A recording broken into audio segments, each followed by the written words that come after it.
Good morning. So this is a supplement to the AP update I just did. This is a commentary on or a feedback session on your AP essays that you wrote or responses that you did to the Gish Jin essay or column that she wrote on the Jeremy Lens. And so I've gone through all of the essays that were submitted and I've given you comments. Please go to your essay and read the comments I gave to each of you.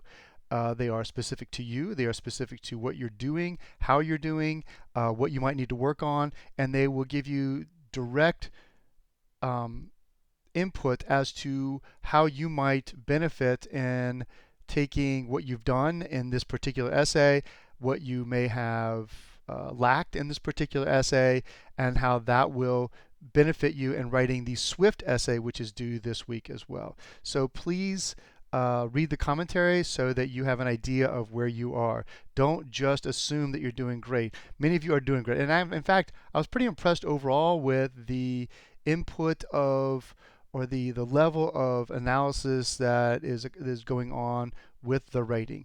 Hopefully you see that this type of writing is very similar to what we've been doing with the FTC. So I'm happy about that they chose question 2. It's a challenging question in a sense, but it's also very reflective of what we've been doing quite a bit of. So we have to take the FTC 1 through 4 and combine it. It's kind of all of that. And they're going to give us a specific task to do, like in the Swift and in the Gish Jin piece, that you will need to write on. So they're going to ask you to look at the way that they have created tone, or the way that they have utilized syntax, or the way that they have used rhetorical strategies to accomplish their task. They're going to ask you something like that on a piece of writing that is about the size of the Gish Jin piece. And as mentioned in the previous video, you will, or the other AP update video, you will have lots of practice over the next few weeks of working with these. So many of you did these in an essay format, fine. And that's exactly what I wanted. Many of you did it in the 1-2 format, which is fine as well. Everybody, don't worry about the points. The points, you're getting the points for this particular assignment by just having done what you did. But we need to move forward in this understanding the genre of the AP writing, and the academic writing in general needs to follow the introduction, body, conclusion format. So we need to make sure we're taking the information we're gathering and doing that. We also need to make sure that one of the big things that they're looking for is a solid, focused thesis. So we are not just going to restate the prompt. We're not just going to restate what they've done. We're going to take language from that, and we've talked about this quite a bit, and we're going to incorporate that into how we are going to focus what it is we're writing about. So you have to make choices. You have to determine what it is that you're going to write about. Then you have to take information or language from the prompt and then have that be part of the language that you are utilizing.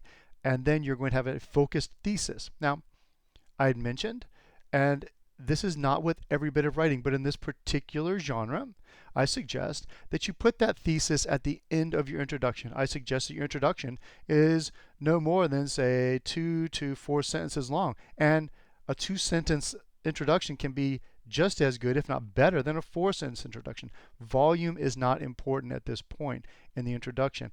Getting us to a place of understanding where you're thinking, and then what your focus is, your thesis is, that's the important aspect of the introduction.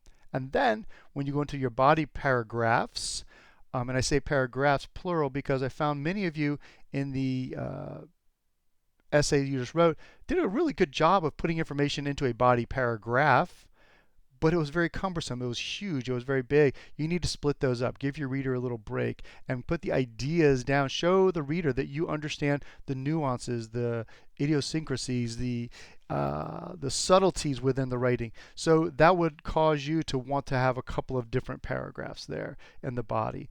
This doesn't have to be a 5-paragraph essay. It doesn't have to be a 4-paragraph essay. It can be a 6, 2. It doesn't matter the number of paragraphs. I'm just suggesting for this particular genre that what is expected and what is seen as comfortable reading is something between a 3 and 6 paragraph essay: introduction, short introduction, set up the stage, a couple of body paragraphs, and a conclusion. You only have 45 minutes to write this thing.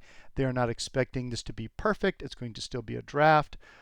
So please make sure that you are doing that. And one thing I did not mention in the AP, I forgot to write that down, is that it will be your essays are going to be read by multiple people. And then, so if I read it and I give it a 4 out of 6, and somebody else reads it and gives it a 6 out of 6, they're going to have somebody else read it and say, what's going on here? They say, well, it's a 5 out of 6. So it's going to be going through a battery of readers, not just a single reader going through. So you don't just have one person looking at it at one moment going to determine whether you pass this exam.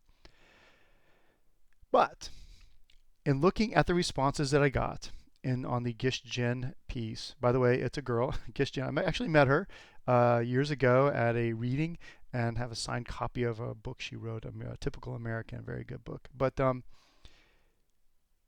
many of you are doing a good job getting support. Many of you see what she's doing. You just need to craft that thesis into your focus of what she's doing, and then use the support to back up your thesis wholly.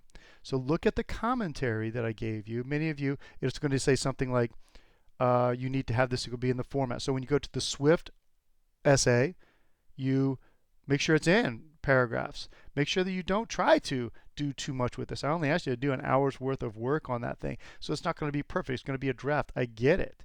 But we need to be working on our timing and how we're crafting our ideas to fit within that time frame. We also need to stay on topic and stay on task. Do not summarize. You're analyzing. You're taking a task and a topic, creating a thesis, and then everything you write about in that part and the rest of the essay should reflect that thesis that you've developed in your introduction. Does it have to be in the introduction? Nope.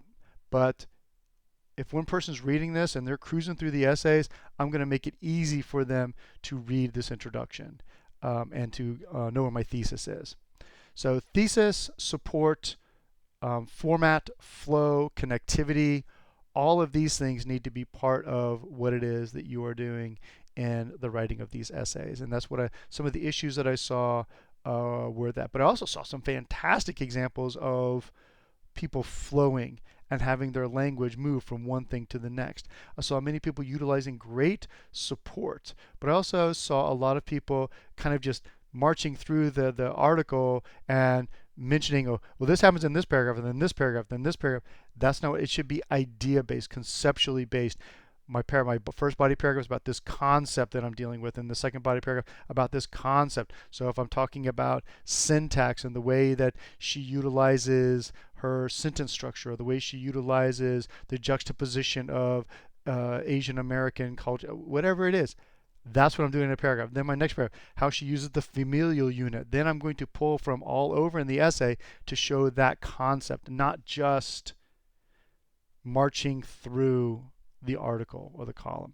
So chronological is not necessarily the best way to do this. Conceptual would be a much better way to accomplish this task. All right, so as you're doing this and you have questions, don't hesitate to send me an email. I'm trying to keep this short. Is it under 10? Yes, we're at 8.5 minutes near here. So don't hesitate to let me know. I'll be happy to help you, and happy writing. And I'm going to actually push the Swift date back to Friday. All right, take care.